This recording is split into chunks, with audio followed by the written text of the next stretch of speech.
That's okay. Hey, Cash, are you looking to is funding early stage startups that are seeking ways to improve climate change? Is that the purpose of what you're wanting to do, or are you wanting to figure out how to be able to bring the cryptosphere into funding early stage startups in general?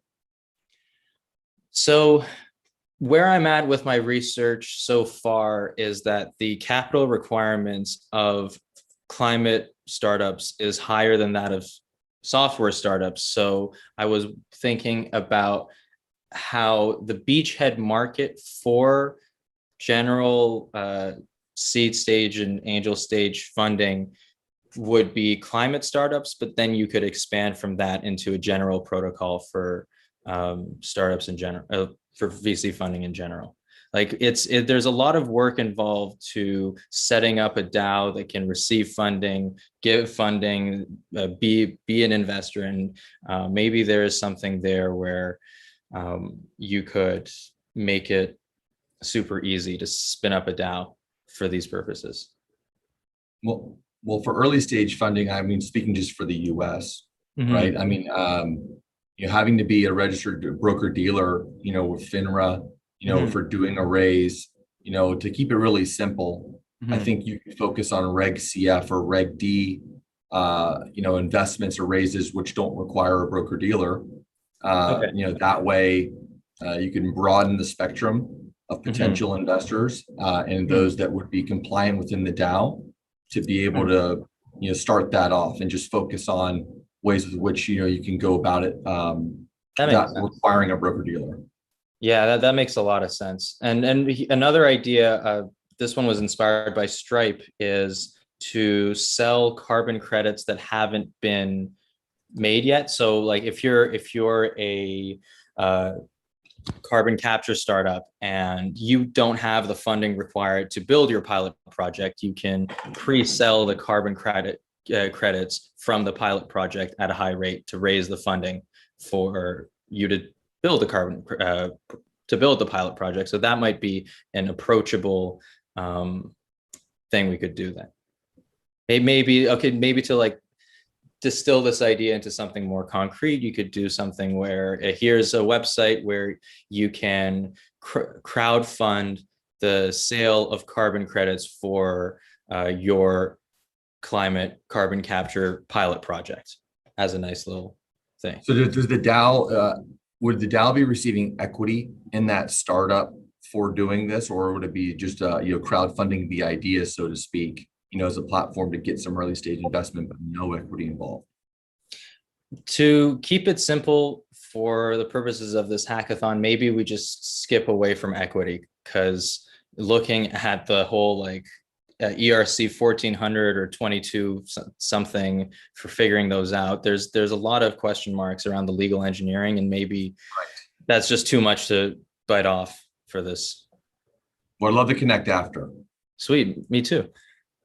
And I abdicate the rest of my time to whoever's next. Awesome. Thanks for sharing that. And again, these conversations can continue. So track down people. We're going to add a Discord link in the sign up sheet, so you can put your Discord handle so people can follow up. So our next team is, or hacker, is Layer Exchange. Hello, Hey. Simon here. Hey. Hello. Yeah, so this idea is basically taking LP tokens that you would be storing in pools, or at least receiving from your assets that you put into different exchanges, different dexes.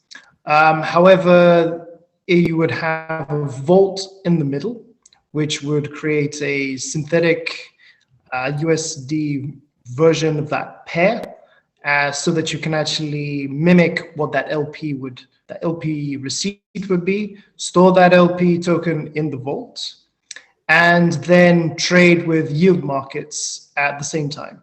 So in other words, it becomes a decentralized vault, but you can also earn yield on it at the same time. And if there needs to be more clarity, I can go into more detail.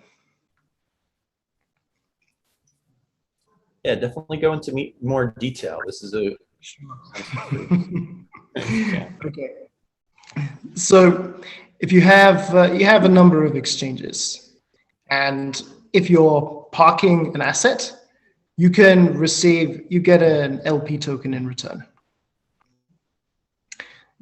Once you have that, you do, of course, might have the opportunity of earning off of that, because as people are trading on these exchanges, then you get a commission.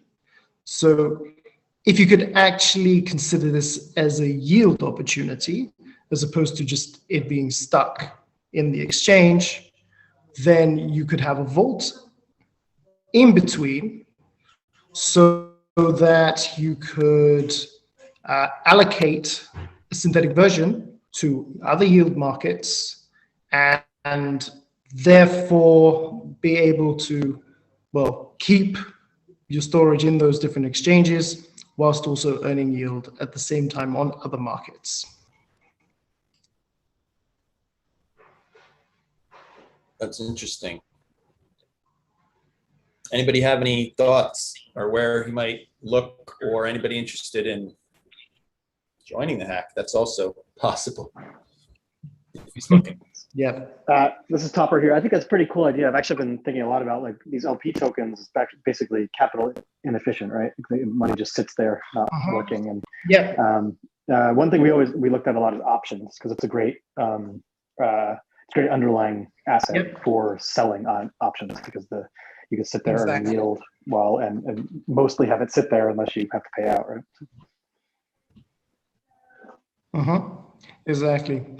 So ultimately, if you're able to gather enough users, you might end up with a peer-to-peer lending market in the end, but you really need to have a ton of users to make that possible. And of course, it's been very difficult to get that type of product off the ground.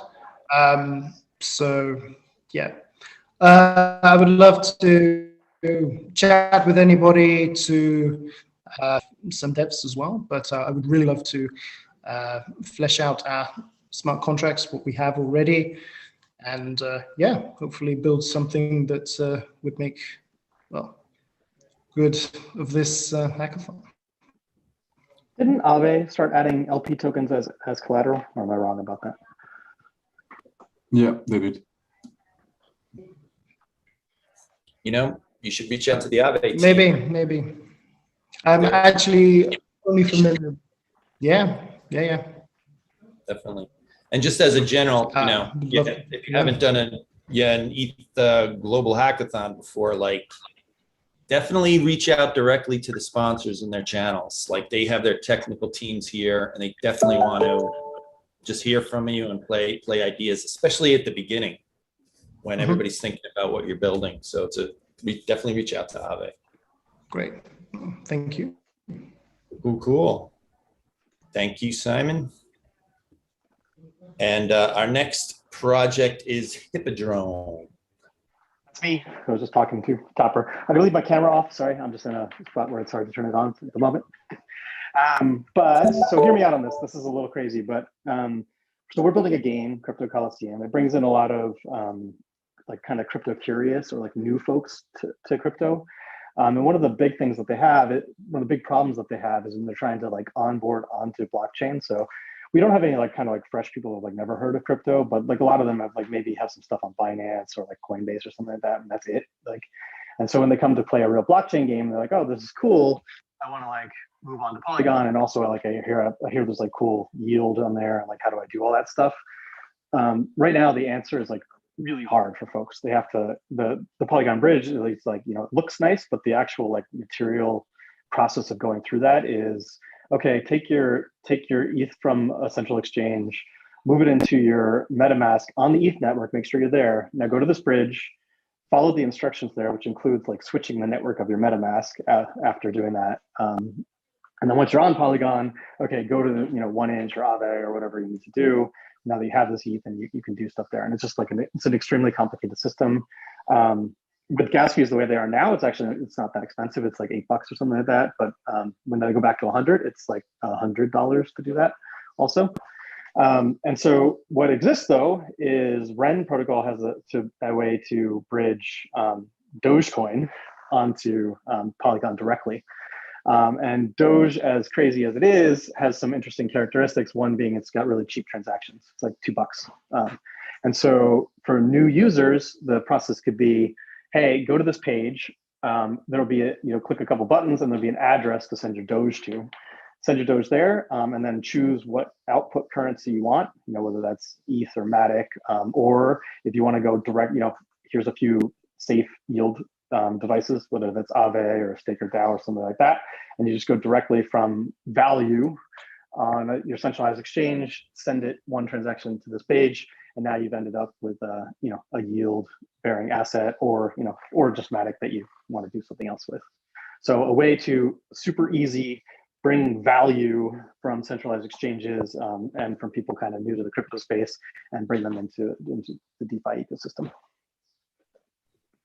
That's really cool. I think we're always really excited to see any project that is focused on onboarding new to world hackers and people just into the space. I think we all benefit from that kind of work. Yeah, it's funny. I've been in the space for a while, so I think of this stuff as easy. But then we've just been working with so many more new users than I ever had before, and it's like this stuff is so hard still. Cool.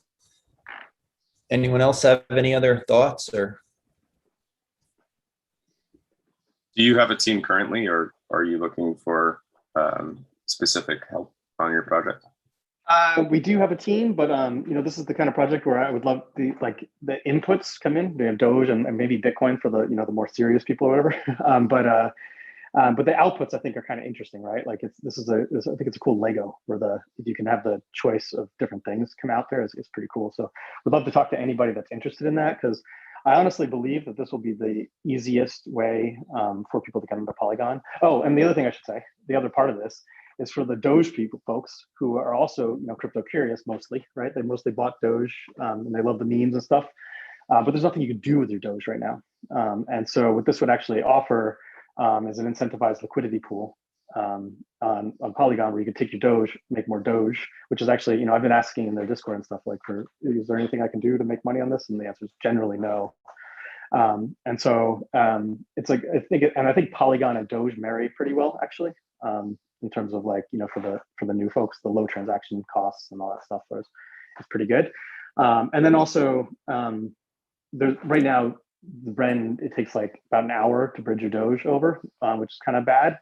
But if Doge folks wanted to make 0.1% per hour on their Doge, they could offer like quick bridging. So basically it's a loan that you get to like basically get your Doge to Matic in 3 seconds. And if you're long Doge, if you really believe in it, you can make a decent amount of money with almost no risk, just building up your Doge. So, anyway, that was a long-winded way of saying anyone who's interested in like the Polygon, has projects on there and has kind of new folks that they want to bring in, would love to talk to them.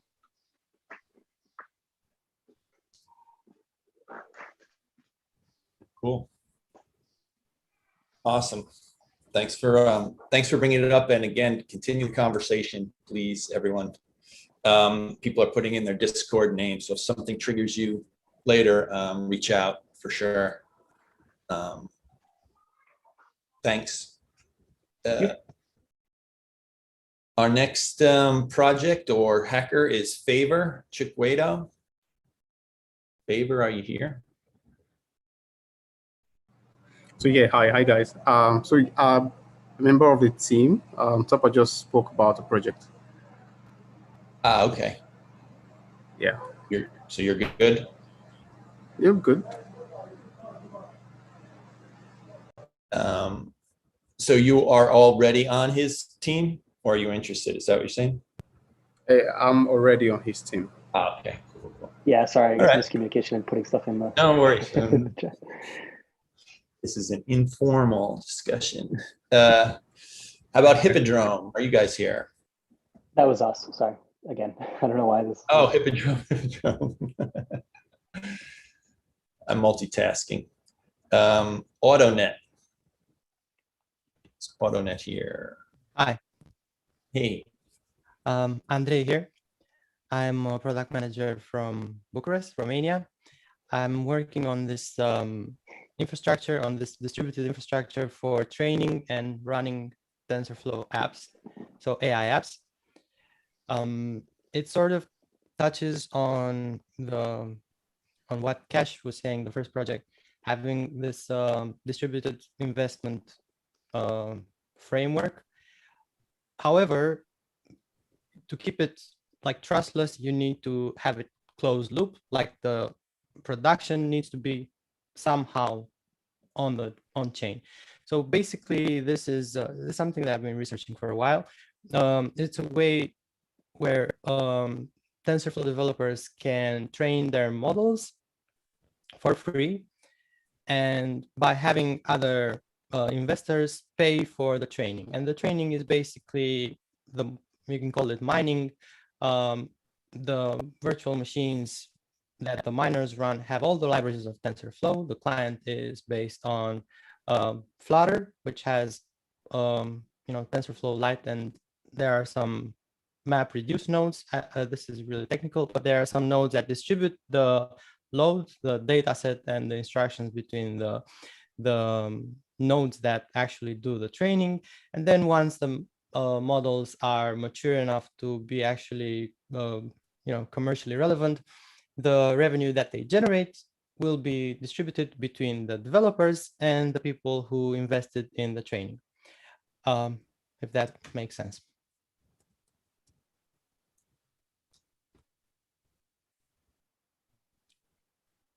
The reason why I think this is worth working on is just to allow anyone to be a shareholder of AI services. While human labor is becoming more irrelevant, more tasks are being automated, we need a way that anyone can share the revenue that AI models can generate. And having it crowdsourced, we can have the price per call, per invocation. It can be cheaper than the services that you get with Amazon, with Google, even though their data centers are much more optimized for training AI. Just the sheer scale of this network that blockchain mining has created allows us to price it more competitively. There are a bunch of challenges, but I'm past the proof of concept point. Like successfully distributed data sets and manage to account for the cycles that each node dedicates towards the training. So I'm not really sure what would be a relevant demo for this particular hackathon. What would be a relevant milestone? I'd be very interested to talk about that and other things that people might think about this project. Yeah, there's a couple of questions incoming in the chat here. I'm just going to read them out loud if that's okay. One from HP Pranav. So how do you determine the split in rewards? So the way it's set up right now, the founding team or the dev team, you can call it either way, can get a maximum of 9%. This is just based on the effort, like the compute effort it takes to actually get the model to be commercially relevant. Like if you look at GPT-3, it would cost somewhere around $4 million to train it on AWS. So the founding team can get up to 9%, which can be it can go to one address. So or it can be split between multiple addresses. And the rest is just for the investor. So people, as they fund the project, because they think, based on the description and based on the developer's portfolio, they think that might make money, they get a percentage, just like you would get in a company, you would get stock in a company. And there's I think I addressed the question. Yeah, you did. And I don't know, Tariq has another question. I don't know if you have this sorted yet, but how does your pricing compare to? How does the pricing compare to cloud? Yeah. Yeah. So I ran a couple of models to figure out how we would fare in terms of pricing. All indications are that we would get it lower, at least at half the price that you get for something like the natural language service through API calls that you get from Google Cloud or from AWS. There still needs to be more modeling on that done, but yeah, it seems like just from the sheer scale and the fact that it's crowdsourced, you would be able to get it lower. And the downside is that it's a token, ERC 777 token. So once it starts trading, that's all volatile. So there needs to be a way to account for that. Sorry about the siren. No worries.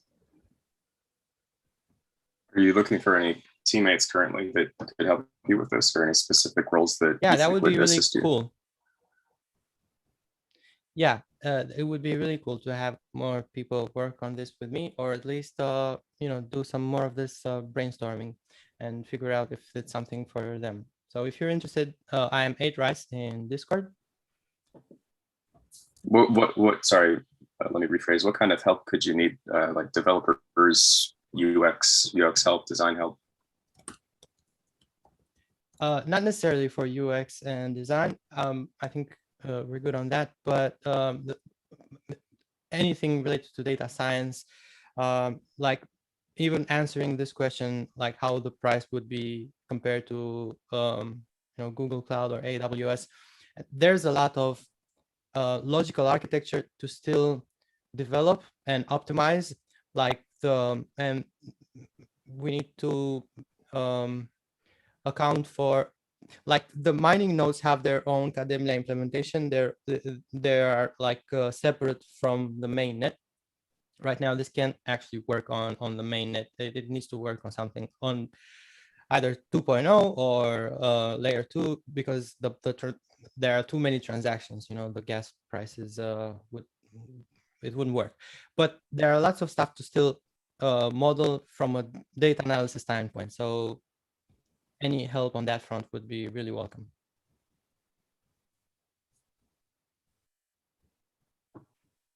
And DevOps, I guess, someone who has like good knowledge of how distributed TensorFlow runs normally, if they worked on any infrastructures in the centralized world, that would be helpful. Cool. In the interest of time, we'll keep moving, but everybody, the sign-up sheet, Andre had put his Discord handle there. So let's keep this conversation going. Yeah, and also remind people that we have some, if people are still searching for teams, this is an opportunity to sort of play with that idea, but also there's team formation sessions coming up if people are still looking in the coming days. Cool. Thanks, Andre. Our next team or project or hacker is Irrevocable. Irrevocable, are you here? Hi. Hi, everybody. Hey. My name's David Troy. I founded Irrevocable and Irrevocable, depending on how you say it out loud. And I used to work in the art world, the art finance world specifically. Actually, my thesis was on art markets and the emergence of art markets and how it developed in past times, namely from the Antwerp markets. Fun fact, Renaissance was not an art market. So essentially, I used to work in New York, 2014, where we used to collateralize Warhols for art, like asset-backed loans, and a few other like Frank Stella's and Robert Indiana's, and other like financial mechanisms behind like essentially the put options that are set for most of these auction processes within Sotheby's and Christie's. After that, I worked at investment banking for a little while, but that's not important. Yeah, I kind of want to bring back a few of these like art mechanisms that don't exist in the NFT world, because they just it ends up being like 50% of all art sales are actually price floored before they even go to auction. So when you see anything that go to auction, Sotheby's, 50% is already collateralized in some form or fashion. So we're just introducing a familiar idea that already dominates the art world industry into crypto, because nobody has approached it that way. Specifically in the fact that you can actually use other artworks to protect the price of other artworks. You can actually use artworks to buy other artworks. You don't actually use cash. Nobody actually uses cash. It's very debt driven, pre-auction and post-auction. There's actually probably a second line after the buyer's commission for Sotheby's. So essentially you want to use other NFTs to guarantee the price of other NFTs before they even go on auction. And then you can create like an entire game around it where you make money based on these betting market for where a price would go up or down. Currently it's a whale to whale market, as they call it, or peer-to-peer. That's what we want to do for V1, and eventually want to do a peer-to-pool. We're trying to avoid the auction before the auction scenario, which is a common issue. But ideally for now, we want to create a tool where essentially you can use NFTs to protect the price of other NFTs, or even buy other NFTs with NFTs. Or art for art. I'm just replacing art for art. And this is, again, 50% of all art sales that happens Christie's and Sotheby's. Wow. That's cool. And I'm just curious, like, so you say you're coming from the art world. I used to be in the art world, but then the art world isn't that glamorous. It's there's a joke that is driven by three things: debt, divorce, and debt. Yeah, those three things. So, and then I left the art world for a little while. Never thought I'd be back to it, but it's a little more hopeful to be in the NFT world than the traditional art world, which is, you're selling impressionist paintings. Who owns those? Well, it's usually old people. So it's the way it is. And yeah, so there's a lot of mechanisms that's been evolved since, Sotheby's existence since the 18th century. And they've been using these background systems, which has been essentially collusion, but I want to provide collusion as a service, so anybody can use these mechanisms.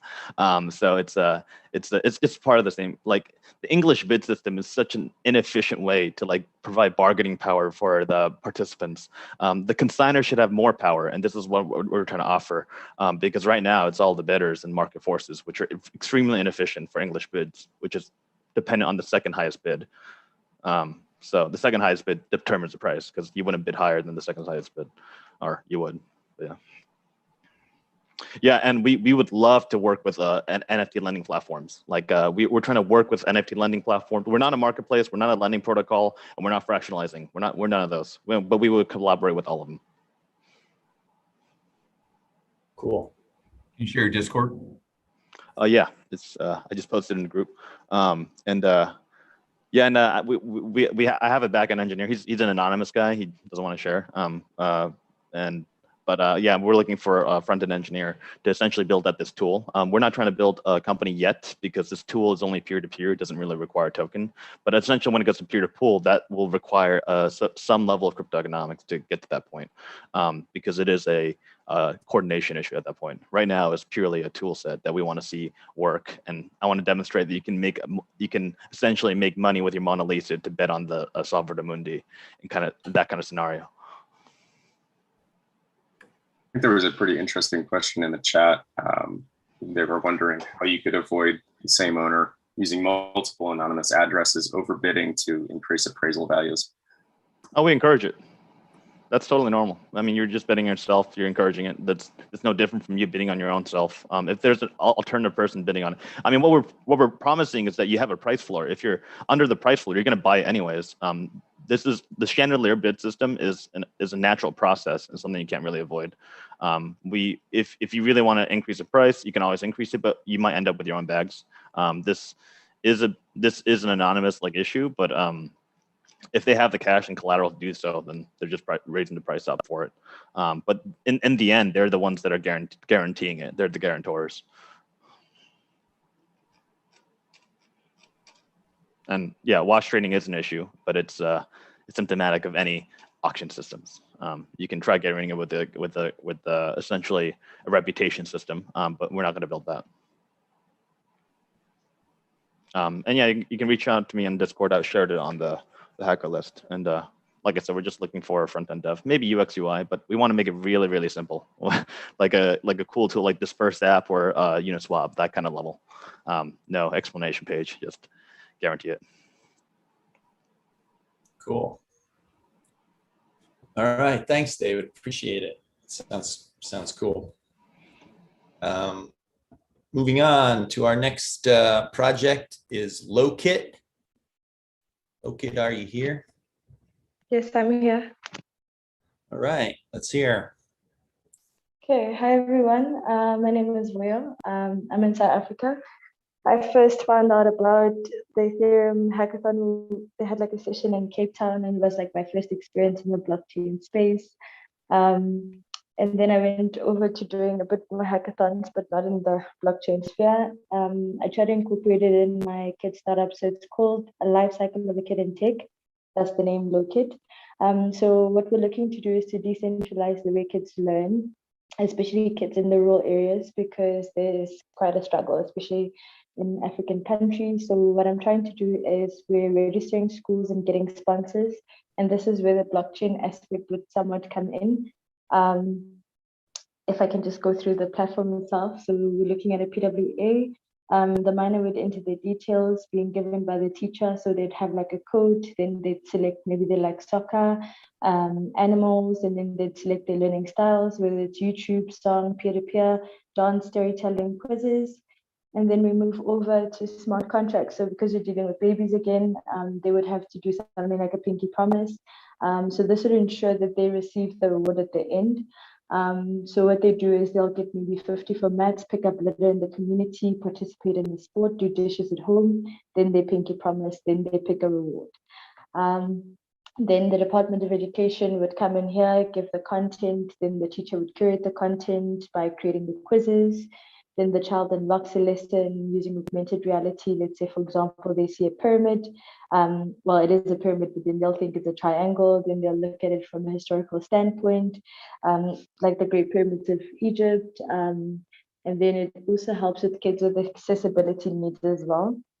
Then we move over to quizzes again to reinforce learning. Then they receive the reward.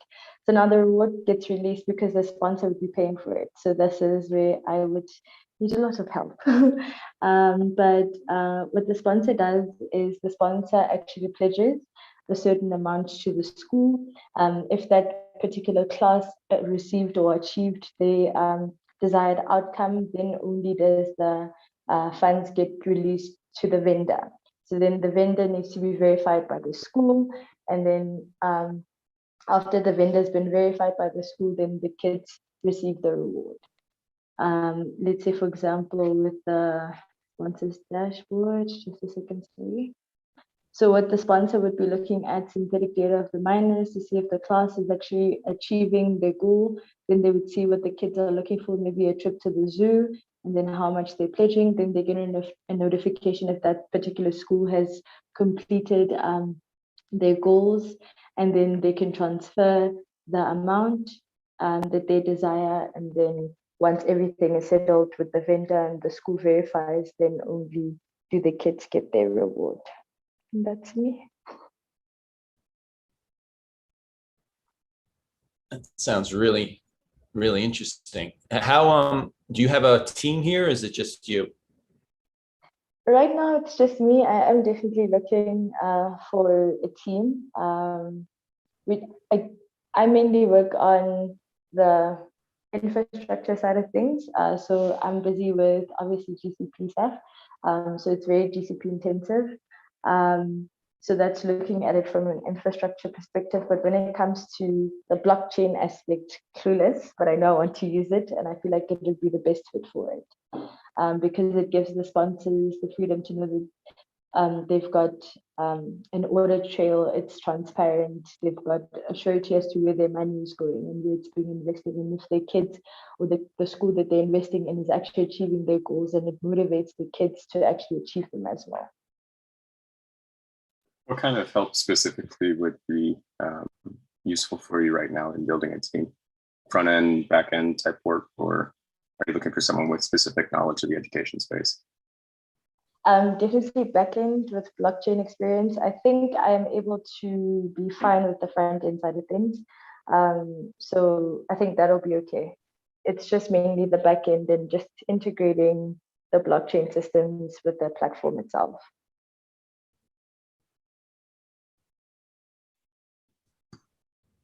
That's awesome. I'm always excited to see hacks focusing on education and ed use cases. I think that's a really good market to touch, and it's a very needed assistance right now. And I think if the person is also good with like offline, because in some of these places it's so remote.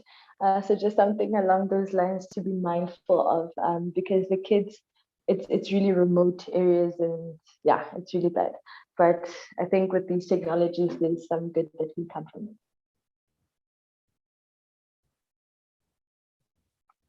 It also sounds, just as a total aside, if the project gets legs, pretty sure the UN Foundation has a blockchain team that might do some grants and stuff for things in this area. So you might want to check them out. That's something to be sort of cognizant of for all of you. There's obviously, going for the prizes and trying to be finalists during this competition is of importance, but we've actually seen projects come out of these events that become full-fledged companies, that are still around today. So if your idea has legs, we can connect you with grants and the appropriate people to take that forward, because we would love to see that grow. Sounds awesome. I think just for me, maybe a little bit selfish, but I'm definitely springboarding my previous hackathon idea with the blockchain aspect. I'm like, okay, here's a blockchain hackathon, do the blockchain things and carry on.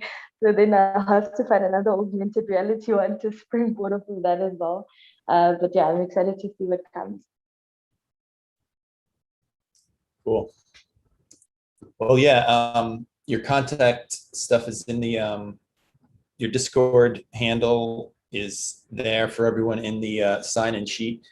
So if anyone is interested in talking further on this, you guys, again, encouraged to keep these conversations going. Cool. Before I go into the next one, just a little announcement. At the moment, we're live streaming this event, but if anyone's watching on YouTube or on Twitter, we're gonna end the live stream right now, even though the event is gonna continue. And we have this event recorded, but just everybody stay in the call here. But if you happen to be on YouTube, you'll have to wait till the recording gets posted. So on that, our next project or team or hacker is Cam Harris. Cam, if you're here. Hey, what's up, guys? My name is Cameron Harris. Just a quick background on myself. I participated in a previous Equal Web3 hackathon, and I built something called LiveTube, which was just a video tube site that stored video